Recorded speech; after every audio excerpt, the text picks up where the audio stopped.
Yo. All right, welcome to another awesome episode of Detections. Ow! I'm your host, BSD Bandit, along with... Exiled Atreides? Understudy 77.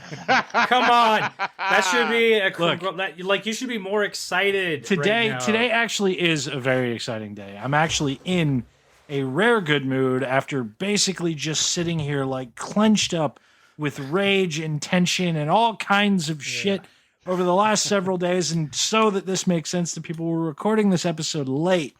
It is Saturday. Usually we record on Thursdays for anybody who doesn't know that. It is Saturday, and like history has just happened in a big way, and I am unbelievably, overwhelmingly relieved. And I mean, we have talked about this on the show and probably gotten more political than I think we ever planned to. But I would just like to say that at the end of the day, today I believe that racism and white supremacy has lost. And I am very, very relieved for that. And I'm very relieved, hopefully going forward, for the world that my daughter gets to live in. And that's to say that I am neither a Democrat nor a Republican, and I don't genuinely like most politicians. But I do think the one that was sitting, as we've discussed more than once, was uncharacteristically dangerous for our democracy, and still is. But I'm very happy that there's some good news that came down today after a very long week. That was probably the most political I've ever gotten.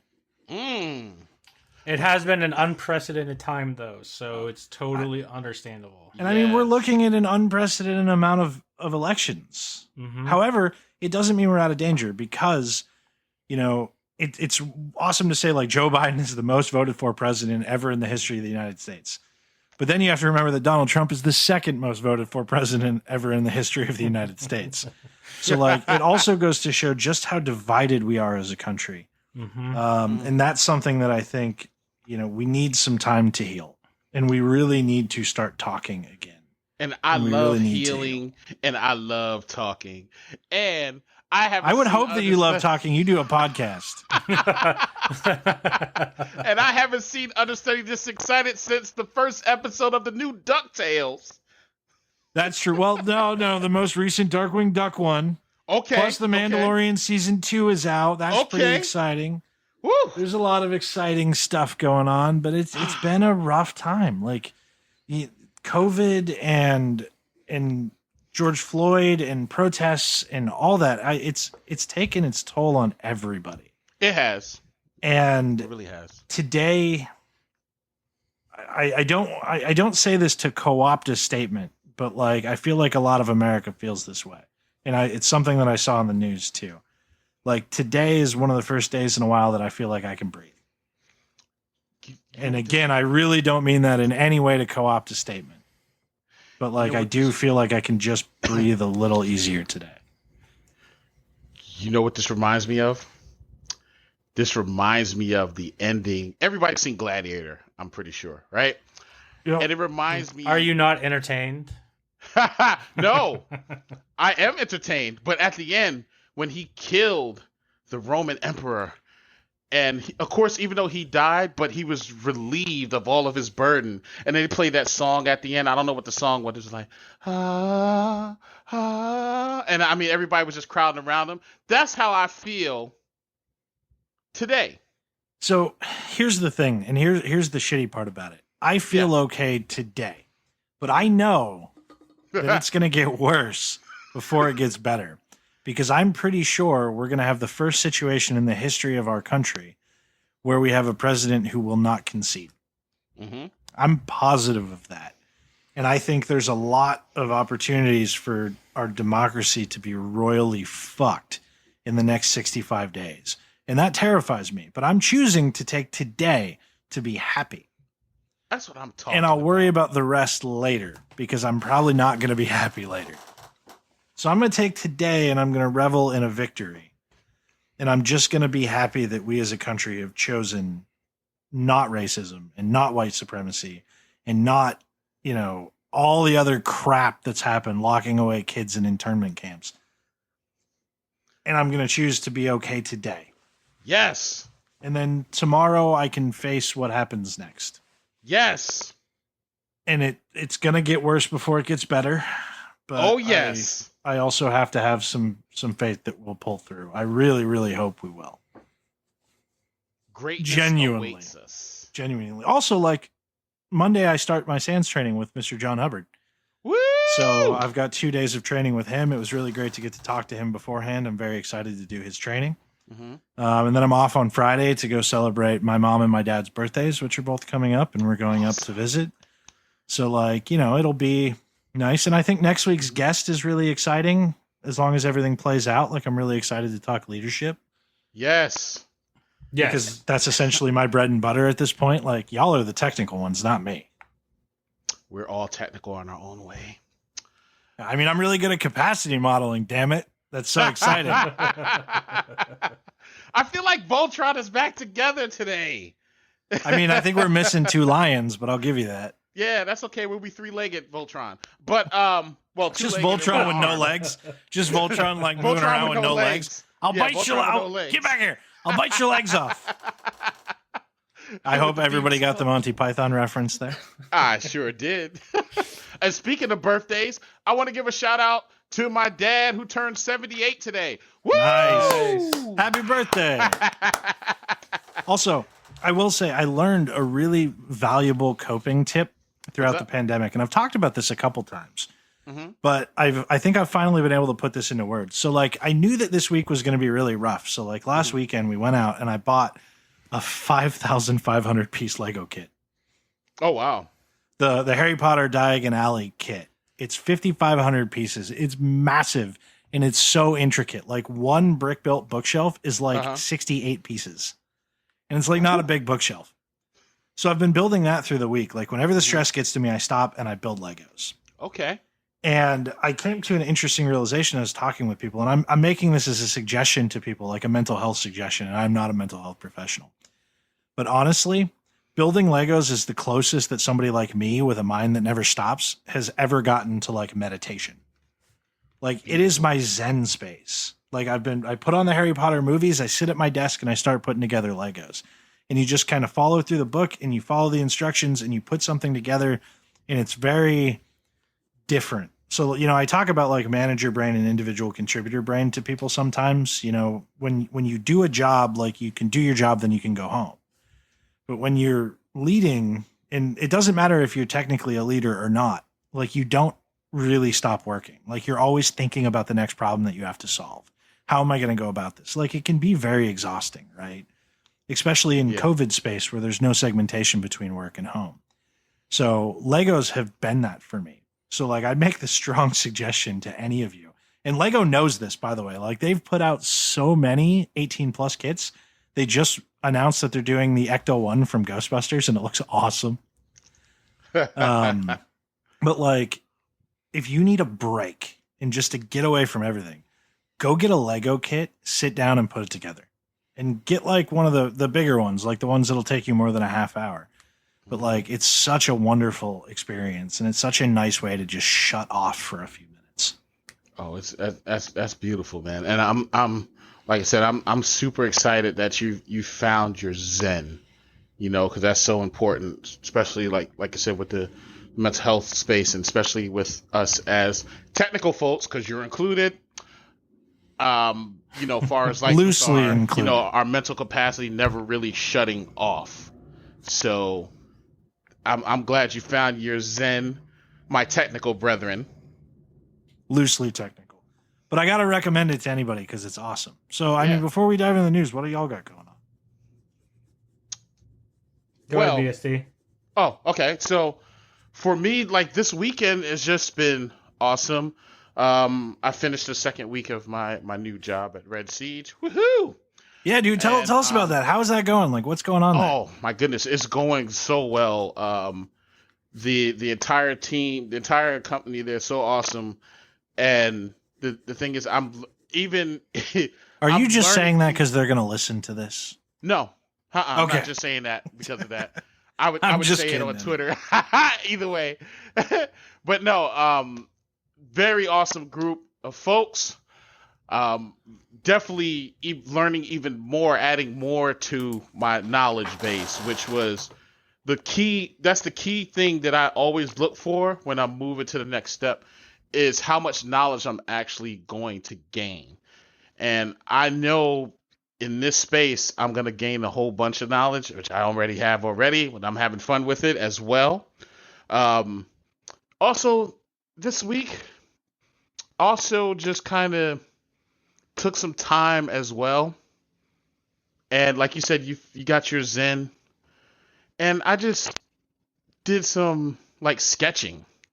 Oh, nice. So that's much cheaper than Legos. Yeah, I found like what I did, I found like a notebook, the old school, like, like the 3 subject notebook. And I got a simple pencil. And I started just like, I looked at Garfield on YouTube and I paused it and then just tried to like draw the face of Garfield. Nice. Something totally out of the rim. Because what a lot of folks don't know about me, I used to draw like as a kid. I started out drawing Transformers. Oh, nice. Yeah, I used to do art too, man. Like, actually, the only tattoo that I have, I drew myself. So see, look at that. And from there, I actually drew, and it's funny you mentioned it. My mother still has that to this day. It was like a medieval times project, and I think probably in the 6th grade or 5th grade, and I actually drew the medieval times castle and the people walking around it. That's excellent. Nice. Yeah, I wouldn't say I'm a strong artist, nor was I a strong musician when I was in a band, but I enjoy having an artistic outlet. Yeah. Yes. So And that's the important part of the mental health and getting that Zen is some sort of outlet, right? Like, Yeah, it really doesn't matter if you're good. Yep. It just matters that you do it. Some people achieve that same thing with like archery or range shooting a rifle or something like that. The extreme focus. What about you, Exile? What's going on? So, first, just mostly bitching about super old Linux operating systems that have been out of support for 15 years. You mean like Still BSD? Ow! Burn. Yeah, so this is that OS query stuff, trying to get modern OS query working on super old operating systems that are fringe operating systems and not part of a major distribution. So definitely BSD. I mean, come on. All right, I'm being a little too harsh. There are literally dozens of people who use BSD. Yeah, Dozens of them. They're called Mac users. No, that doesn't count. I give you credit on it. I totally give you credit on the Mac thing. But it's not BSD. Not anymore, and not the same. Okay. You know what I'm talking about. looking in that free / open I realm. want you to do this. When you're relaxing this evening, I want you to open up the MacBook, and I want you to open up the terminal, and I want you to type manpf.com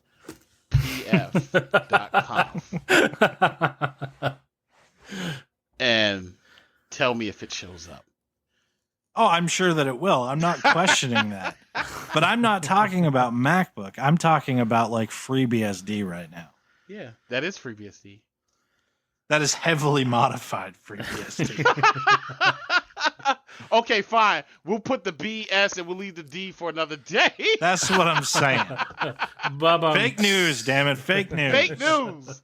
Woo. Look, it's a fraud. There are way more people using BSD than what they're saying, and we're going to go to court to prove it. All yes. right? Yes, we are. Fraud. Fraud, I tell you. And I'm not leaving this house. I really don't know if it's too early for that joke, but I feel like it's not. I don't care. It doesn't matter. We're on the internet. There's no rules. That's very true. Yeah, not too soon. Definitely not too soon. Although I did get an exciting picture from my sister yesterday. Okay. My nephew Alex got his driver's permit. So you say exciting, but I'm sure awesome. that she doesn't feel the same way. No, it's exciting because it means my nephew's growing up, but also at the same time, it means I'm getting old as fuck. Because now the baby that I remember is definitely not a baby anymore. Dude, my daughter turned 5 this year. Like, I get it. Like, my daughter told me today, like, I was explaining this situation. You ready for some adorable shit? I was explaining this situation to her, like, what's going on. Because, you know, she sees mommy and daddy are pretty happy right now. And she's like, what's up? I'm like, well, you know, so, you know, we live in Virginia, which is part of the United States of America. And every 4 years in the United States of America, we all get to choose our leader. She goes, oh, is it me? And I'm like, no, not this time, honey. You're not the leader. But mommy and daddy are very happy about who the leader is. And she goes, I would like to be the leader of the United States of America. And then she went into like my wife and she goes, Mom, I want to be president of the United States of America. And I'm like, kid, anything we can do to support that dream, I'm down for it. Then I'm talking to my mom and I tell my mom the story. My mom goes, well, I would vote for her. I said, Mom, she's 5. I probably wouldn't suggest that. But maybe in like 30 years. Yes. Yeah, we did just get rid of a 5-year-old, so. Pretty much. Ooh, burn. Burn and a snap. I actually said that to my wife the other night when I was looking through the Twitter feed, and I was just like looking at his Twitter, and you see the outburst. I'm like, I'm pretty sure my 5-year-old is more emotionally stable than this shit that's going on right now. And like that's saying a lot because like my 5-year-old is not super emotionally stable because, you know, she's 5. I mean, Trump wanted his diaper changed, I guess. Who knows? It was bad though. Like I couldn't look at it without seeing my screaming kid or like a screaming child. Yeah, to one of my friends when I first saw that was I sent him a private message and said, do we need to get the president a juice box? Right? So as we joke and we laugh and we go on happy stuff, I'm going to bring down the mood a little bit. I want to say one more happy ahead. thing. So I found out yesterday that my friend who's been deployed in Afghanistan is set to come home in February. Awesome. So the expectation wasn't going to be until May. So huge good news. That's awesome. That's fantastic news. Yes. So does anybody mind if I lead with the bad news first so y'all can hopefully cheer shit up again? Go ahead. Of course not. You go ahead with Cool. that bad news. So here's some bad news. And we've talked a lot on this podcast about data privacy. I mean, we even had like Kim Zetter come on, right, to talk about this stuff. So we've talked a lot about data privacy and stuff overall. So what I want to talk about is DHS, specifically like Border Patrol and that kind of stuff. And, you know, feelings aside from them, there's something really concerning that's taking place right now. They are taking all the private geolocation data from companies, like the stuff that they gather on your phone when you use map apps or whatever app. They're buying it like any other business would buy it. Sure, it's anonymized data, but it doesn't really matter. They're proving that. And they're using it to track individuals, specifically like potentially like maybe somebody who's trying to cross the border or people around the border and things like that. There's an internal memo that their top attorney outlined how ICE officials can look up locations and track cell phone data activity to make decisions on enforcement. And they're doing it without a warrant because they're buying it from a private company. So it brings up the topic, like not our overall topic, but from a news perspective, like this is really interesting and really important because it raises a whole bunch of concerns about like dragnet collection of location data to see like where people sleep at night and where they go to the doctor.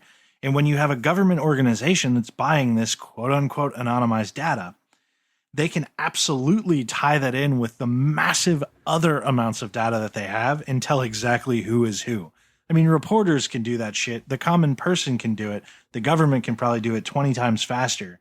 And it's genuinely a concerning trend that I think is worth talking about and worth people knowing.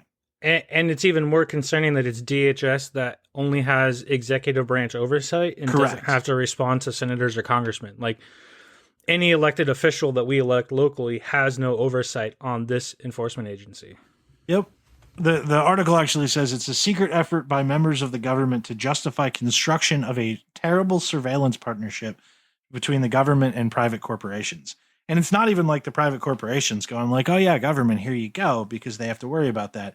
The government's just going, you know what, like we're just going to buy it. Like we'll buy it like every other ad tracker buys it, and then we'll use it to track people and potentially kick them out of the country and shit. Yeah, anyway. And then they can do the same thing and with access to Clearview. Yeah, fuck Clearview. Because they can pull geolocation on people that have it enabled on their pictures, and then pull a picture and then use Clearview facial recognition to get even more. Who made you mad with Clearview? A lot of shit makes you mad about Clearview. But this just continues to show the need for comprehensive privacy legislation, because this is using it in a whole different way than anybody had really, thought of or talked about, that can be incredibly dangerous. Because imagine when it's not just DHS and Border Patrol and looking at it from a border perspective, but it's fucking cops in every precinct across the country. Yep. Which, as a carry on from that, which is nice that the CCPA, one of the things that California residents voted on recently was further clarification and a tightening down of what the privacy aspect from that, where before it was a little bit more open. Yeah, I mean, anything else you two want to weigh in on this one? Because I think this is a really interesting conversation. I think abolish DHS. Well, I think it's insanely scary, and not just from the government perspective, the average citizen perspective. I mean, let's be realistic. Anything that the government get their hands on, the average citizen can get their hands on. And if we're using this in a way to kind of keep track on each other, it's kind of like cross hacking each other in a way.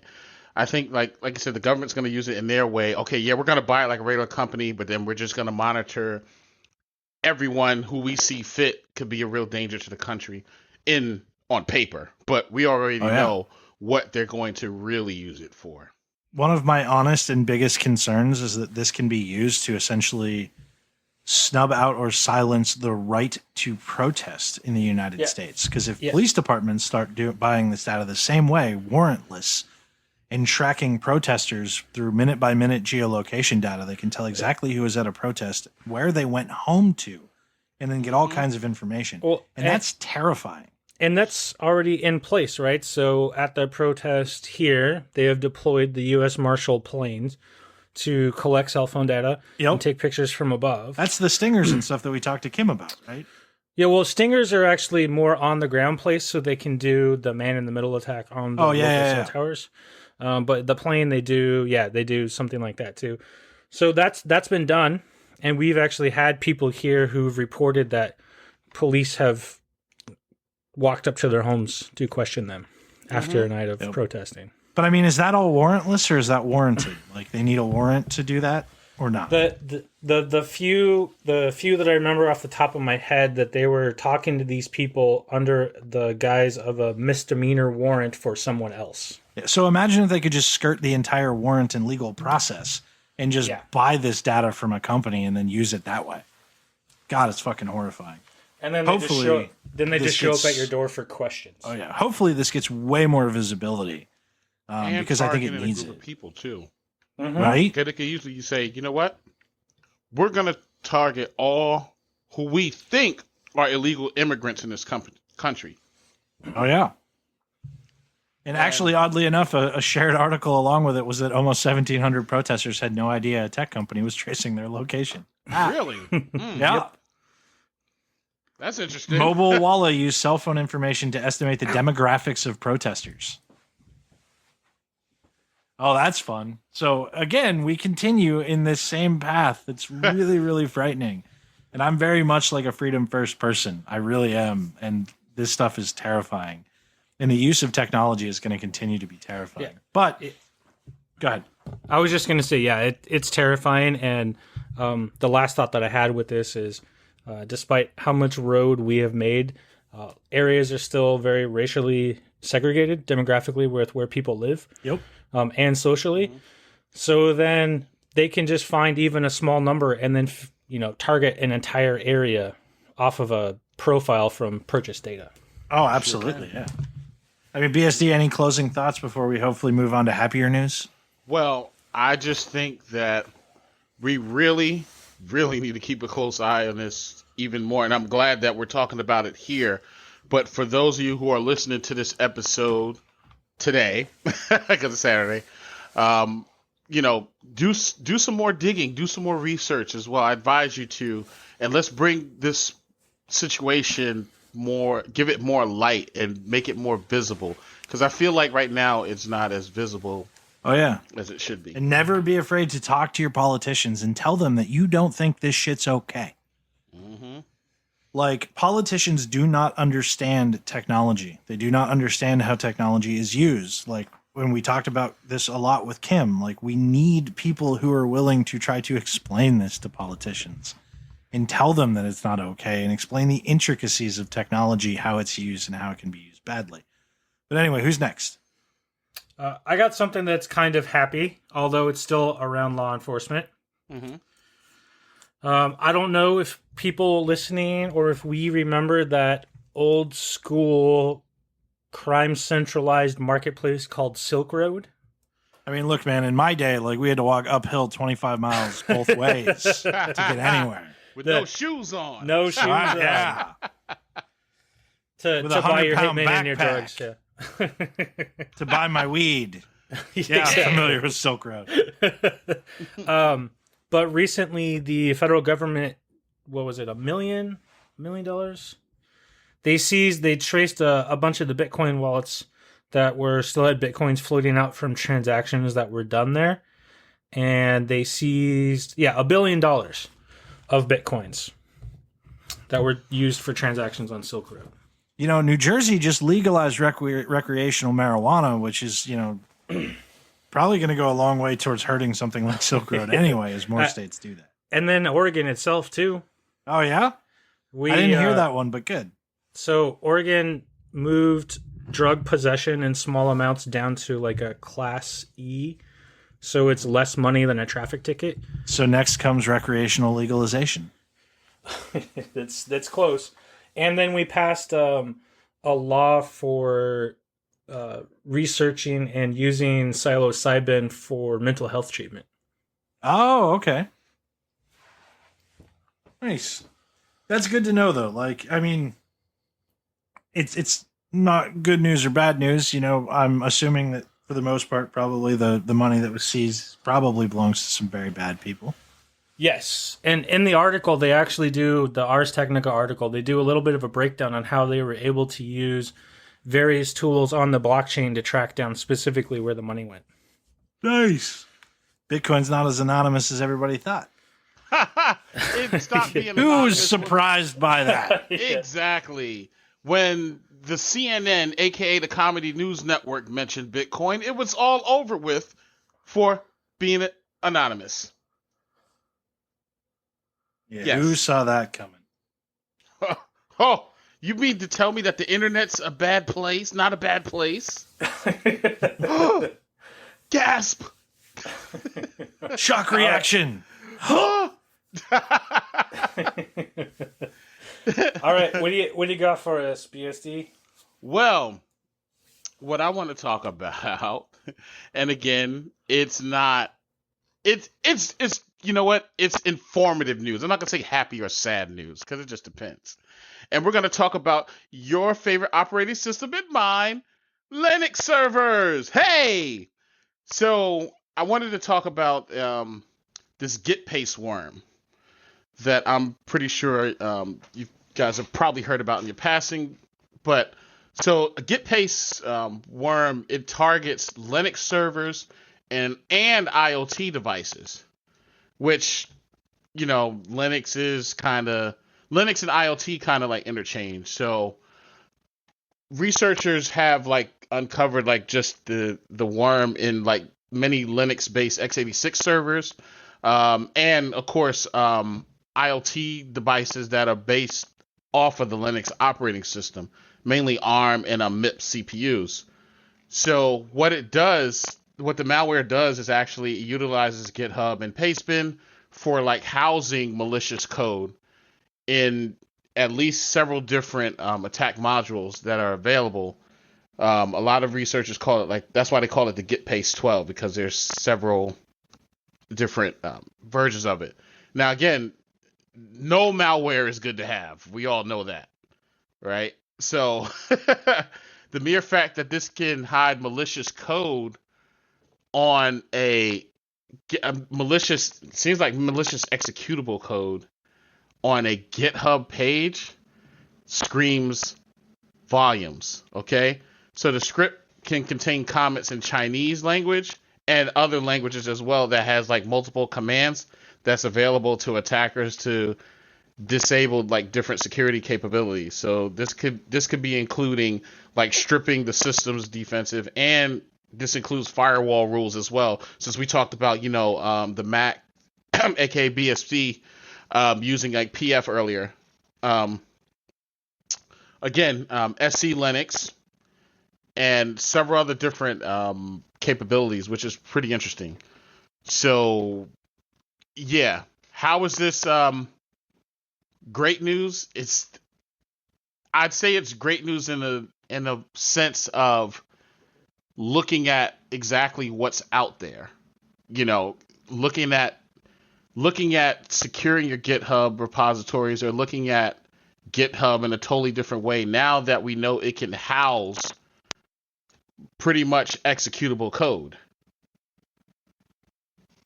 Now, of course, we know the bad news is that it houses malware, but the good news is that, again, we're shedding light on this subject. Sure. Although I'm going to drop another not surprised. Go ahead. Yeah. I'm just, GitHub hosting malicious code is not at all surprising. No. Because GitHub hosts all kinds of code that's questionable. Mm-hmm. Do you think we could somehow get a code injection in the malicious code to use an affiliate link to my OnlyFans account? Possibly. Possibly. I mean, leverage and infrastructure that's already in place to generate some money, right? Side hustle, right? That's it. This is the internet, and the symbol for the internet is a tall guy or gal with the head of a dumpster fire holding a double-edged sword, just swinging it back and forth. Defense, offense, defense, offense. While having sex with somebody, because porn is so part of the internet. Well, that's true, because it spawns off.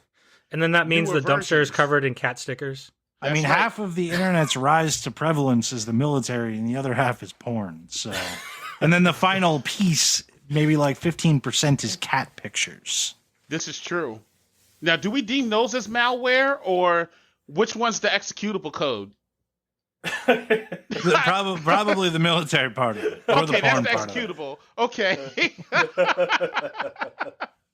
But all in all, I say these things because it should be of a concern, just like we talked about the DHS situation. This should be of concern as well, because now you're having executable code, not just code that you could just download or do a quick git clone to download to your machine. Executable code from possibly within a page that you might visit.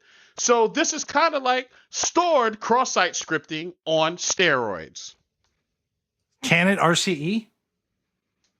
It wouldn't surprise. I haven't seen anything related to doing an RCE, but it's definitely not out of the question. I'd be interested because, most browsers do a whole lot to keep RCEs down, specifically browser sandboxing and things like that. So I'd be interested if there's some bypass. And I mean, when we're talking about IoT technology and shit too, those aren't going to be running what you would call a common browser in most cases. No. And they're going to be looking more at like less web page visibility and more like direct download from something. So that all works out a little bit different. True. But IoT, as you all know, is the stuffed bell pepper.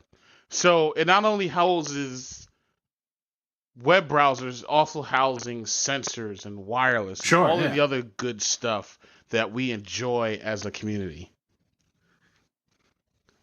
So for all my smart coffee folks out there who have the smart coffee makers in, say, government buildings or, say, private sector buildings, should be something you might want to pay attention to as you're playing around with different IoT devices. That's how I'll put it. While also working on the basics like your HVAC stats. Pretty much.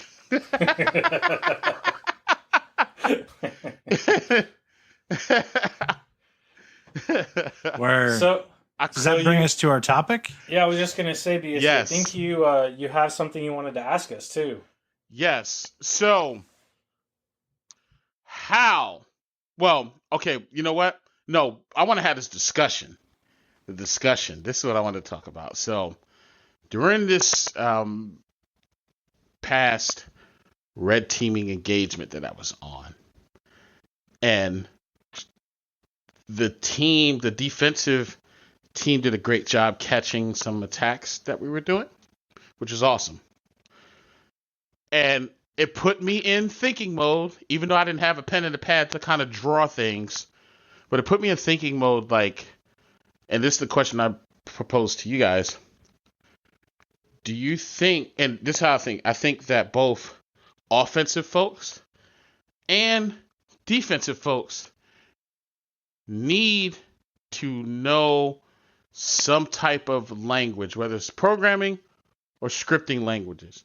I don't think that we should be allowed to just accept security tools. I'm just going to put security loosely. Security tools just the way they are out of the box. There should be some customization involved. Otherwise, if we're just going to accept everything right out of the box, then we're not going to catch a lot of different things. So if we're going to talk about security, we need to have that whole customization piece in there. We can't just keep accepting tools out of the box. For offensive folks, So I think there's a solution that you're not necessarily considering. what's that? The fact that many tools today are creating simplified customization operations, and realistically always have, to a certain extent, done this to work the way that you need it to. And I speak as someone who, throughout my entire career, I have done pretty well. I am relatively good at what I do. I would like to think most of the time, mediocre at best, maybe. But I have no coding background. I have no ability to code. I have never picked that up. I've always been interested in it, but then I look at use cases in my everyday life across enterprise infrastructure, and it could speed up a couple things, maybe do some API integration to upload something or whatever. But then I also have tools that already work like that. Or if I want to automate, I can look into SOAR tools that make the automation process very easy, that run Python on the back end, but basically drag and drop in different operators to let me get the result that I need. So I can spend the majority of my focus being an operator on the digital forensics side and on the investigative side and on that side. I don't necessarily have to be an expert at building to be good at the other stuff that I do. I'm not saying that there aren't unique benefits with it, but I don't think it's a necessity in any way, shape, or form. I think that just let people do the things that they're particularly good at. It does make you rely on other people a little bit more, but that's not always necessarily a bad thing, because two people with very different skill sets who are experts might be better than one person who's a jack of all trades, depending on the situation. So here's my question to that, right? Say, and I'm just going to say I'm an offensive person, right? And I'm very awesome in, say, Turbo Pascal, right? And I'm writing exploits in Turbo Pascal. And I'm just dropping executables. So Turbo Pascal, is that like a flip book of punch cards? That's what I'm saying. Fraud! Fraud, damn it, fraud! Fake news, fake news, fake news. So with Turbo Pascal in executable form, and I'm doing all kinds of bad things on the system within the network and doing lateral movement and everything else. But out of the box, you do have an EDR. But out of the box, with no customization,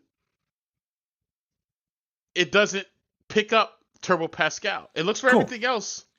That's a really good example. And here's a really interesting thing that I will say to that, because I have relatively extensive background in EDR. Your ability to code will not actually have any benefit whatsoever in that scenario, because you can't actually code the back end of these EDR technologies. You can't touch the back end of them. What you can do, however, is familiarize yourself with their query language and create custom detections across that, which is not coding. It's basically just being able to look at and parse data. Again, being a very strong investigator and using that skill set rather than the ability to code on the back end. Well, here's the thing, right? Here's my question. Why can't we have that option as well? Why should we only just be allowed to create custom queries and not be able to? I mean, there's a bunch of tools that'll provide you with that option. When I talk about SOAR technology as a specific example of that, you can use their drag and drop functionality, but you can also just implement your own code if you want to, and you need to get specific. So I can implement my own code to look for Turbo Pascal exploits. Potentially. Turbo Pascal exploits. Yeah. But you're not necessarily going to implement a piece of code to look for an exploit. Like, you're going to be looking at forensic log data, right?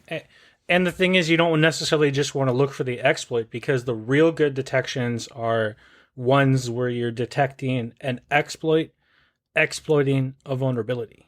Yeah. Now, to your point, I think, and we talked about this a little bit with John Hubbard, and I still don't know that I have the best way to describe this or not. But I think, the coding side becomes a significantly higher benefit within red team tooling and development and things of that nature than I think it genuinely has on the defensive side. Or what I was going to say along the same lines, but back to his original question, was in the bigger corporate world, scripting, programming on the defensive side is going to be regulated to specific groups, right? Yeah. Having the generic analyst, you might have one or two that'll understand it so that it can be like the point of contact for the communication with the engineer or the developer doing it. But generally speaking, if you want to work in like big government, a big corporate environment, it's going to have little to no impact on your career. Yeah, but if you're in a small to medium business or an education sense, then having that scripting and programming background will allow you the bigger flexibility to achieve the goal with less resources. But not even talking about what you are and aren't allowed to do. It really depends on what your job is. As an investigator or an analyst or someone of that nature, I have not been inhibited due to my lack of being able to code. There are some things that I probably could have used coding for to help me do something a little bit quicker, automate some results, things of that nature. But there's also plenty of technology that will help me do that with my lack of understanding. I think ultimately, like, I have always followed the path of I want to be very good at this thing. Mm-hmm. And I can see how this thing kind of skirts the fringe and might help me a little bit. Uh-huh. Because it could help make my life a little easier in a couple ways, but I don't think it's the same correlation to like the offensive side. Because the offensive side, you're working on like one tool, or you're working on like that thing that you're doing to affect a whole lot of things, right? And we talked about this with John. On the defensive side, like I need to be working on collecting logs from an entire network. I need to be looking across all my EDR technology. Like coding is not necessarily going to help me with that if I have the data. Now, there's something to be said for knowing how to code to help you get some of the data if you need to. Right. But it depends on what data you need. And there's so many tools that you can use, that free and otherwise, that can help you get the data too. So like, I'm never going to say it's not beneficial to know how to code. For fuck's sake, I've been considering taking a Python course forever because I think it would be beneficial to know how to do. But I'm also going to say that if you don't consider it a hindrance to your career, because you can absolutely have a very successful career without knowing how to do that one specific thing. Yep. It's not a requirement. No, it's not a requirement. Well, I was just looking at it, There's a lot of people who think it should be, though.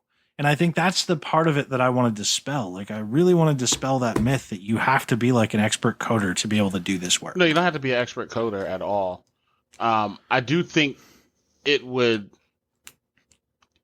be, in pretty much, I guess, extremely beneficial if you knew some type of scripting, even if it's just basic scripting language, just something that, far as coming from a perspective of actually being able to kind of like you said earlier, when you were just talking about far as like with logs, right? What if a tool and this hypothetically speaking, we both know this is not true, but what if there was no tools to parse the data? How do you get Oh, no, that absolutely happens. I worked with a dude once upon a time in the IR days where basically he created a tool, and this was beneficial, not necessary, but beneficial, where you could basically string through the EDR technology. You could pull down every executable MD5, and then you could run every one of those MD5s through like VirusTotal's API and a bunch of other stuff. Absolutely valuable, absolutely useful. Definitely not going to hurt you. But I didn't need to know how to do it to do my job. And I didn't need that functionality to do my job. It did make my job a bit faster. So like there's 1,000 use cases where it's beneficial. And I'm never going to say that it won't help you. I'm just going to say that you don't have to do it either. You can be very successful. You don't have to. And you don't even necessarily have to know how to write. But it's always extremely beneficial on the investigation side to know how to read and understand what's happening with it. Yeah, largely you're going to have to be able to read a bunch of different languages, at least at a very basic level, especially because you're going to see all this VB and shit. Yep. Like you're going to have to JavaScript, Python, like just be able to parse through that stuff at a basic level and understand what it's attempting to do. PowerShell. Hugely beneficial. That's going to happen. Like you're going to have to understand that. But honestly, you can also Google most of that during your investigation. And I can't write code for shit, but I can look at a block of code and loosely understand what it's trying to do. Agree, and I agree with that wholeheartedly. You know, that was pretty much what's on my mind, and I see where you guys are coming from on the defensive end as well too. I mean, we create far less tools because, and again, I don't mean to say this, like this is not in a red-blue way. I think we're going to have enough red-blue problems in our country in the next couple of weeks. That I don't want to start a different kind, or I don't want to start more. No. But I think like, you know, the difference really is like when you're coding on the defense side, like you're coding oftentimes for an enterprise. And that's a significantly larger chunk of complexity than when you're coding to like scan an enterprise or like get to one thing. Or just put together like an MSF Venom shell code with an exploit that you've pulled from Metasploit. The scope is a little different. And again, like not in a better or worse kind of way, but like trying to code for an entire enterprise is a significantly more complicated job a lot of the time. That's why all these tools exist, like the Phantoms and the Soars of the world, the Phantoms and the Demistos. And that's why things like Ansible exist and all these other things that help automate those processes and do it on the back end, because the complexity is so freaking high at an enterprise grade. Also, like, by the way, like as we move on, because we probably should, I just realized like we still haven't decided what the attack and detection are. Yeah, it's where are we going with that, BSD? So I guess this is just going to be a real test of our ability. Make it an easy one. I would say from the attackers, and we kind of touched on it tonight. And let's avoid initial access this time again. Let's give us a different curveball. No more initial access, but still an easy one. No, an easy one is. We talked about IoT tonight, right? These are still devices that are on the network. These are still devices that need to be monitored. And this is where the whole piece of understanding code comes in, as you put. I do think that, you know, from that perspective with IoT and it being in the network and being exposable to the internet. So how do you monitor and look for threats from that perspective only? Not web, not servers, not any of that stuff. Specifically IoT devices when they are already customized applications or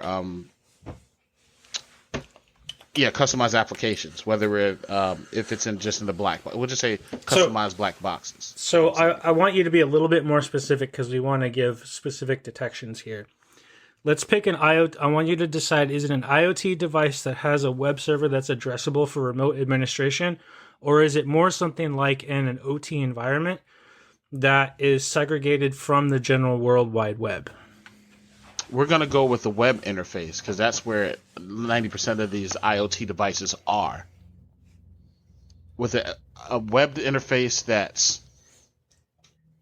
accessible from the world.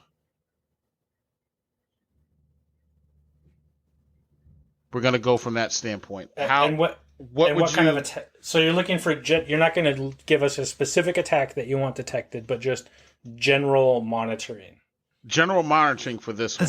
It's actually not a horribly bad conversation because it is quite complicated, especially when you're talking about not in-house built IoT that you really can't log most of the time. And you don't know if logging's enabled on the devices or not, Right. so if you can pull Or if it's even natively, possible. Right. So you have to look at other ways to do it. or if it'll knock it particularly over the interesting. moment you try to put some sort of agent on it. So this is what I'm going to say from an IoT protection perspective, Yes. because most of them you can't put an agent on because they're too small.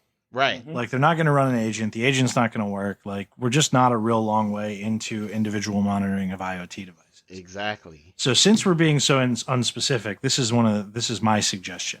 Well, specific. It's just that I'm not... No. We're good to be unspecific. Yep. I'm cool with that. Yep. But this is my suggestion.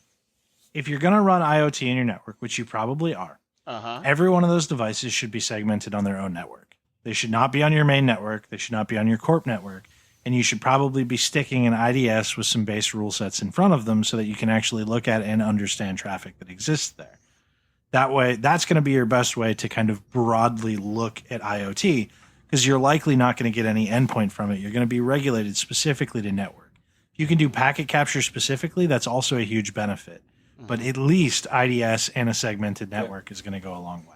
Yeah, really, the only way to go about it is how people do it in OT environments too. Is that same kind of thing where you set up a passive network tap, and on that data stream that's generated from that tap is where you run your whatever your organization's tool set is against it. Mm-hmm. Exactly. It's really the only way to approach it, and including like separate, like a separate wireless network, because most IoT devices are Wi-Fi as well, right? Yes. Mm-hmm. So you've got to look at it from that perspective, and you don't necessarily want that connected. The other thing is, I don't know how many IoT devices are really used for what you would call mission critical items from a business perspective. I assume not many, but there could be some shit that I'm missing. I'm not going to lie. Well, here's the thing with IoT. This is what makes it critical within networks or whatnot, because there's a lot of networks out there that are not regulated. Like you have a lot of departments within a company or within the organization that have rogue IoT devices out there that IT folks or whoever is in charge of the network does not really know about, leaving them exposed to the internet. That's why I kept it. That's why I specifically mentioned segmentation, because if the entirety of your IoT network is not mission critical, something going wrong on a complete network segment that's separate is not going to have the same impact in general. Now, and that's why with the Wi-Fi, which you made a point. So if I'm attacking an IoT device and I'm attacking through a web interface, and I gain access to the web interface, and I notice that there's several other interfaces, whether it's Bluetooth or whether it's Wi-Fi, that can allow me to gain access to other networks. So, and again, to your solution for that is to segment that piece off as well. That about sum it up? I think that about sums it up. Yep. So with that, we talked about a lot of stuff. We sure did. Some good, some bad. Hopefully I know a bunch of people are celebrating in the streets. I know a bunch of people are out in the streets very angry as well. Hopefully we can all keep our chin up through what is sure to be probably a very rough 65 days. Yes. But with that, in all walks of your life, including the decision that got made today, I honestly believe that people have gone forth, found badness, and removed it from office. Hell yeah. I love it. Why are we still recording?